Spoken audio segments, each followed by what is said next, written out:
Ai është personazhi më i komentuar në portalet roz. E kemi fjalën për Mevlan Shabën. Lidhjet e tij të njëpasnjëshme kanë bërë që ai të kryesojë portalet roz. Siç e kemi deklaruar, ish banori i shtëpisë së famshme në Kosovë, ka kohë që ka krijuar një jetë të re larg vëmendjes mediatike, pranë partneres së tij dhe vajzës që e ka quajtur Mei. Mevlani ka zgjedhur të mbajë jetën e tij private larg syrit të publikut, duke mos ndarë asnjëherë foto me partnerin e tij, por vetëm me vajzën, me të cilën çifti u bë prindër disa muaj më parë.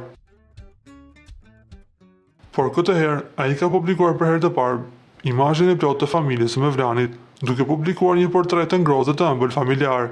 Në foton e publikuar shikohet Mevlani me partnerin e tij, duke përqafuar vajzën e tyre. Nga burime të sigurta, bëjnë me dije se Mevlan Shapa po përgatit një projekt që do të dedikohet vajzës së tij.